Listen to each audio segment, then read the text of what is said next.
माँ तू सबसे प्यारी है, माँ तू जग में न्यारी है। माँ तू सबसे प्यारी है, माँ तू जग में न्यारी है। अपने आंचल में रखना, अपने आंचल में रखना। हमें वरदानों से भरना। माँ तू सबसे प्यारी है, माँ तू जग में न्यारी है। माँ तू सबसे प्यारी है, माँ तू जग में न्यारी है। पिता, पुत्र और पवित्र आत्मा के नाम पर आमीन। आप सबों को जय यीशु। एक बहुत अच्छा सवाल आया है। सच बोलो, इससे पूर्व में मैं भी इस पर मनन चिंतन नहीं किया। सवाल उड़ करके यही आया है कि प्रभु ईसा मसीह ने बाइबल के अंदर कहीं भी ये पढ़ने के लिए नहीं मिल रहा है कि अपने को दाऊद का पुत्र है या मैं ही मसीह हूं, ये कहता हुआ। ईसा मसीह क्यों नहीं अपने को मैं मसीह हूं, जो अनेकों वर्षों से इस्राएली लोग, यहूदी लोग इंतजार कर रहा है मसीह का, प्रभु आकर के नहीं कहा तुम लोग जिनका इंतजार कर रहे हो मैं हूं। और उनको मालूम है जो मसीह है वो दाऊद के घराने में जन्म लेना है, दाऊद का पुत्र होगा मसीह। भविष्यवाणी अनेकों पुराने विधान के अंदर यही बता कर दिया। और इसलिए किसी राजमहल में इस मसीह का जन्म हुआ है बोल करके ज्योतिषी लोग, हमें मालूम है, हेरोद के पास पहुंचा, यहूदियों का राजा कहां है पूछ करके। क्योंकि इस्राएली लोग, यहूदी लोग इन भविष्यवाणियों के कारण दाऊद के घर में, दाऊद के पुत्र के रूप में मसीह का जन्म होगा ये विश्वास भी करते थे। और प्रभु यीशु मसीह ने मैं दाऊद का पुत्र हूं ये भी नहीं कह रहा है, मसीह ये भी नहीं कर रहा है। हमें बाइबल के अंदर अनेकों बार ईसा मसीह अपने को मानव पुत्र, मानव पुत्र, मैं मानव पुत्र हूं कर करके बोलते आ रहे हैं। मैंने एक बार क्लास लेकर के इसका उत्तर तो बताया था। ईसा मसीह ने स्वयं मानव पुत्र क्यों कहते हैं, क्यों कहा है, उसके लिए हम लोग दानिएल का दर्शन के द्वारा जो मसीह है वो मानव पुत्र के रूप में, मानव पुत्र वहां पर लिखा हुआ है, अर्थात ईश्वर मनुष्य बनकर के जो मनुष्य के रूप में आएगा। तो ईसा मसीह ने वही शब्द को मानव पुत्र, मानव पुत्र, मानव पुत्र, इसी को ही अपने बारे में संबोधित करता था। कहीं भी मसीह या दाऊद के पुत्र क्यों नहीं बोला। जब माता मरियम को स्वर्गदूत गब्रिएल ने संदेश सुनाया, मैं निकालना चाहूंगा लूकस का सुसमाचार अध्याय 1, वहां पर भी स्वर्गदूत गब्रिएल माता मरियम से भी यही कहा है, तुम एक पुत्र प्रसव करेगी, उसका नाम ईसा रखेगी, वे महान होंगे और सर्वोच्च प्रभु के पुत्र कहलाएंगे। प्रभु ईश्वर ने उनके पिता दाऊद, देखो यहां पर दाऊद का ही नाम लिया हुआ है, उनके पिता दाऊद का सिंहासन प्रदान करेगा, वे याकूब के घराने पर सदा सर्वदा राज्य करेंगे और उनके राज्य का अंत नहीं होगा। ये गब्रिएल स्वर्गदूत माता मरियम को भी संदेश सुनाया था। लेकिन ईसा मसीह कभी नहीं कहते हैं कि मैं मसीह हूं, मैं दाऊद का पुत्र हूं।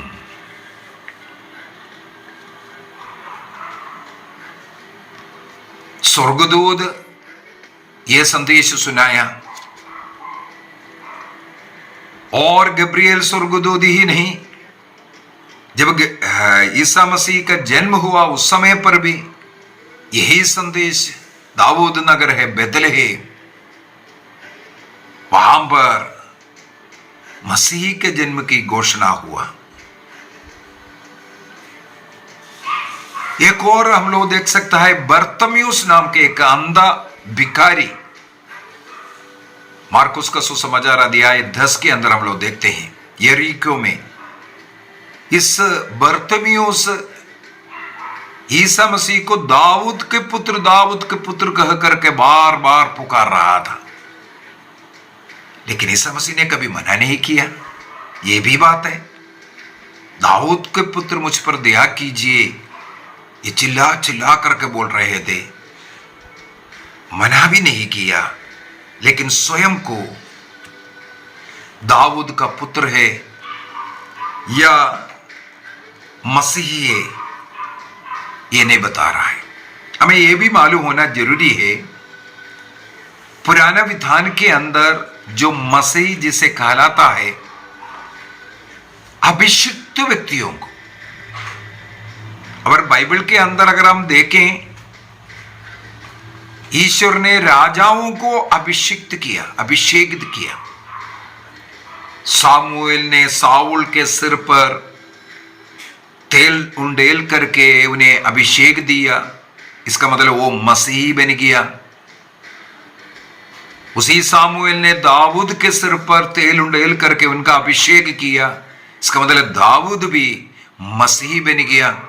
सुलेमान के विषय में भी इस प्रकार हम लोग देख सकते हैं, राजाओं को अभिषेक देते हैं, तेल का अभिषेक, वो उन लोग भी अभिषिक्त है, वे लोग मसीही कहलाते हैं। इसका मतलब उनको एक पक्की बात हो गया, जो मसीह एक राज घराने में जन्म लेना है, राजमहल में जन्म लेना है, इसी प्रकार वे लोग इंतजार करते थे। एक और बात है, अभी दाऊद के घर में जन्म लेना, पिता का टाइटल पुत्र को मिलते हैं, पिता का टाइटल पुत्र को मिलते हैं। हमें मालूम है जोसेफ दाऊद के घराने में जो वंशावली लिखा हुआ है उसके अनुसार हम देखें, जोसेफ को दाऊद के घराने का व्यक्ति और उनके पालक पिता के रूप में, ये केवल हम लोग जानते हैं, लेकिन उस समय पर जो यहूदी लोग सब जोसेफ का बेटा ईसा मसीह, जोसेफ का ही बेटा ही समझते हैं। इसका मतलब दाऊद का घराने में तो पिता का टाइटल तो उनको ऑलरेडी ऐसा भी मिल रहा है, इसके बावजूद भी ईसा मसीह अपने को दाऊद के पुत्र नहीं बोल रहा है। और मुझे यह भी पढ़ने के लिए मिला है कि रोमियो का पत्र उसके अध्याय 1 वाक्य 3 को अगर पढ़ेंगे, माता मरियम भी दाऊद के घराने के में है। कई जगह पर हमें मिलेगा इस प्रकार का पढ़ने के लिए, दाऊद के घराने में, इसका मतलब दोनों दाऊद के घराने के हैं। तो दाऊद का पुत्र है कर करके क्लेम करने की जगह ईसा मसीह कभी उसी को क्लेम नहीं कर रहा है। अगला, ईसा मसीह क्यों नहीं ये क्लेम किया? जैसे स्वर्गदूत गब्रिएल का संदेश हमें कुछ बातें बता करके देते हैं, फिर से मैं उसको पढ़ना चाहूंगा। उन्हें उनके पिता दाऊद का सिंहासन प्रदान करेगा और वह याकूब के घराने पर सदा सर्वदा राज्य करेगा, उनका राज्य का कभी अंत नहीं होगा। अब हमें सोचना है, रोमा साम्राज्य के जो दबाव यहूदियों पर इतना अधिक था, वो मुक्ति चाह रहा है इस प्रकार का राज। वो चाह रहा था कि वो मसीह आ जाए, इस रोमन साम्राज्य से इनको बचाएं, तो दाऊद के घराने का कोई आकर के हमारे ऊपर राज कर करके सदा सर्वदा बने रहने वाला उस सिंहासन को यहां स्थापित करेगा, यह इंतजार करता था। लोग धीरे धीरे ईसा मसीह में उस दाऊद का पुत्र समझने लगे। हमें मालूम है यरूशलेम प्रवेश के समय पर दाऊद के पुत्र की होशाना बोलने लगे। इसका मतलब वो मसीह है जो आकर के हमें इस संसार के नेताओं, अधिकारियों, राजाओं के कठोरता से हमें बचाएगा। अभी ये स्वयं राजा बनकर के हम लोगों को मुक्ति देगा, ये सोच करके वे लोग वहां पर होसन्ना गा रहा था। होसन्ना गाने का, दाऊद का पुत्र का होसन्ना गाने का पीछे का लक्ष्य भी यही था कि ईसा मसीह यहां पर अभी अपना राज्य स्थापित कर। एक और शिष्य लोग भी यही समझते थे। शिष्य लोग पूछने भी लगे ना, प्रेरित अध्याय 1 के अंदर भी हम लोग देख सकते हैं, शिष्य लोग पूछ रहे कब आप यहां स्थापित करने वाला है। और सबदी की मां, सबदी के पुत्रों की मां, सबदी की पत्नी अपने दोनों पुत्रों को ईसा मसीह के पास लेकर के आकर के कहा, जब तुम यहां पर जो राज्य स्थापित करेंगे, सिंहासन बनाकर रखेंगे, एक को आपके दाहिने और एक को आपके बाएं अच्छे अच्छे मिनिस्टर स्थान दे देना। तो शिष्य लोग भी ईसा मसीह यहां पर इस संसार में अपना सिंहासन स्थापित कर इस संसार को अपने अधीन करने वाला यह समझ रहे थे। मैंने यहूदियों का, इस्राएलियों का इतिहास मैंने सिखाया था। उसके अंदर हम लोगों को सबसे पहले दाऊद का घराना, इसके बाद देश का विभाजन, इसके बाद गुलामी में जाना। यहूदा देश 70 वर्षों के लिए बाबुल की गुलामी में रहने के बाद जब वापस आया, इसके बाद भी हमें मालूम है पहले पर्शियंस, इसके बाद ग्रीक लोग, इसके बाद जो रोमन साम्राज्य इनके ऊपर राज्य करने लगे। दाऊद का घराना वापस नहीं आया। तो ईसा मसीह में जनता ने, लोगों ने उस मसीह को, उस राजा को देखा जो यहां पर हमारा ऊपर राजा बन करके अभी रहेगा। शिष्य लोग भी शायद इसी के कारण अधिक उनके साथ जुड़ गया था, अच्छा पोस्ट मिल जाएगा।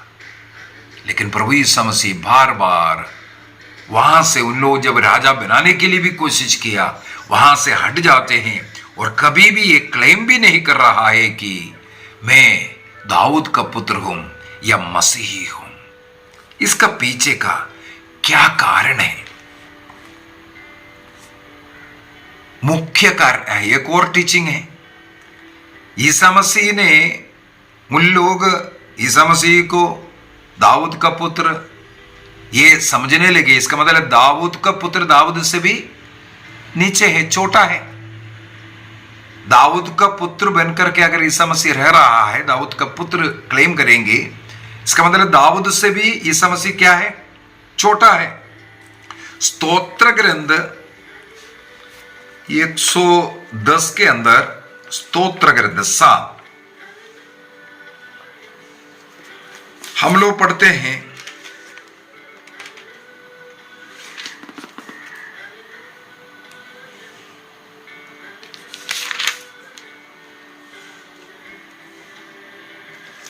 वाक्य 1 से, साम 110 वर्स 1 ऑनवर्स।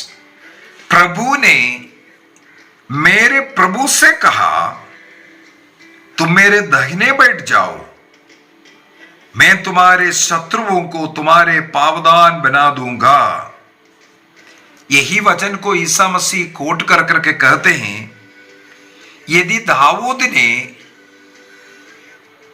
दाऊद ने उस मसीही को, उनके पुत्र को प्रभु कहा है, क्या कहा? प्रभु। यही कोट कर करके ईसा मसीह दाऊद के नीचे नहीं, दाऊद का प्रभु है कर करके वहां पर साबित करने का प्रयत्न भी किया।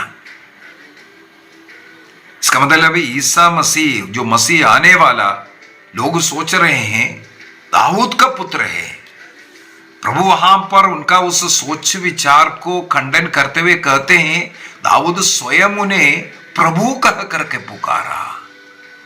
प्रभु, मेरे प्रभु को, अर्थात ईसा मसीह को प्रभु कह करके पुकारता है, ये बोल करके।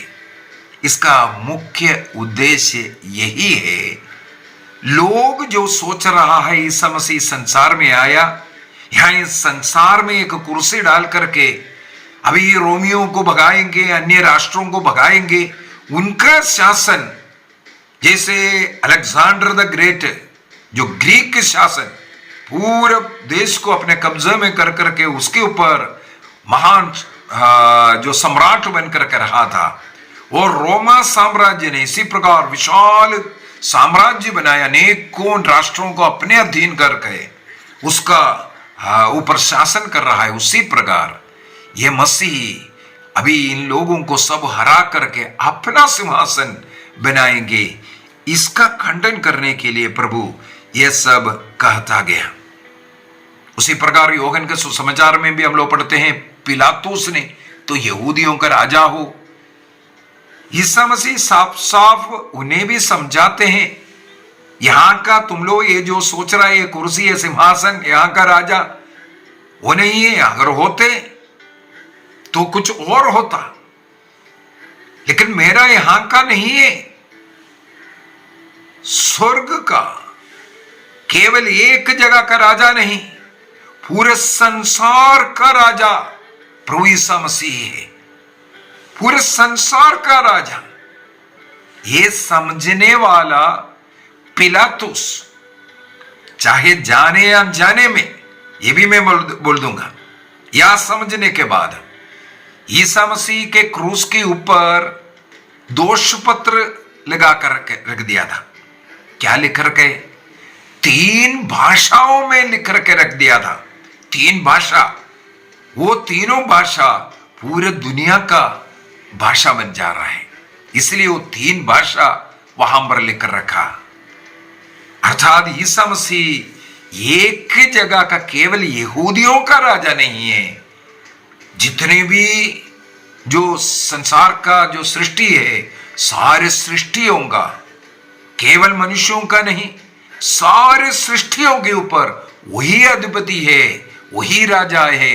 ये क्रूस का ये जो दोष पत्र जो लिखकर रखा है वो सूचित करता है।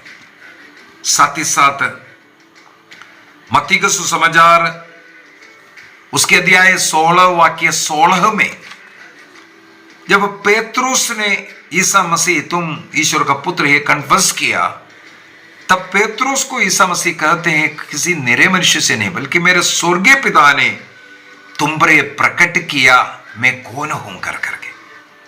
इसका मतलब प्रभु को कौन है करके पिता ने स्वयं प्रकट कर करके दिया। इसका मतलब प्रभु कहते हैं मैं वो हूं, लेकिन मैं कभी इसको इसलिए क्लेम नहीं कर रहा है, उस मसीह के विषय में तुम लोग जो सोच रहा है वो सोच गलत सोच है। हमें मालूम है इसके तुरंत बाद ईसा मसीह ने उस मसीह कैसा मसीह है इसके विषय में बताया। प्रभु ने इसके बाद तुरंत क्या कहते हैं, मुझे यरूशलेम जाना होगा, वहां पर मैं पकड़ा जाना है, मेरे ऊपर अत्याचार करेगा, मुझे मरना होगा, लेकिन तीसरे दिन में जी उठूंगा। ये सब अपने दुख भोग का पहला भविष्यवाणी वहीं पर किया। इसका मतलब ईसा मसीह का वो राज्यत्व, वो जो सिंहासन जो हम लोग इस संसार में सोच रहा है इसी प्रकार का नहीं है। वो स्वर्गीय सब लोगों के लिए मुक्ति देने के लिए, उनके ऊपर शासन करने के लिए प्रभु आया है। जो कोई ईसा मसीह में विश्वास करेंगे उन सबों को मुक्ति प्रदान करना, उस स्वर्ग राज्य उन्हें प्रदान करने के लिए ईसा मसीह संसार में आया। मनुष्य पाप में डूब करके, पाप के कीचड़ में, पाप के दलदल में डूब करके खत्म हो रहा था, नष्ट हो रहा था।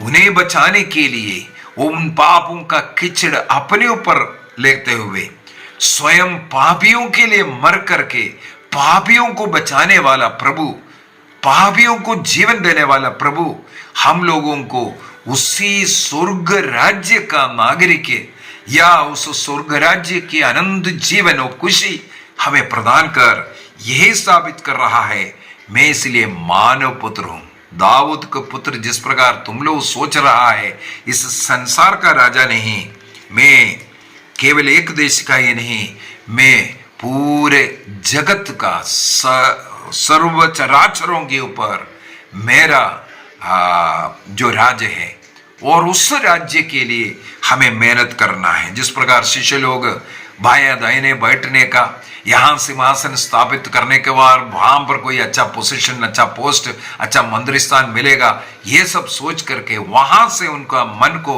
निकालना, या दाऊद के घराने में जन्म लेने वाले दाऊद से छोटा वाला कोई होगा, मनुष्य होगा, ऐसा ना सोचे। दाऊद के अन्य पुत्रों के समान ईसा मसीह को भी लोग इस प्रकार समझना शुरू हो सकता है।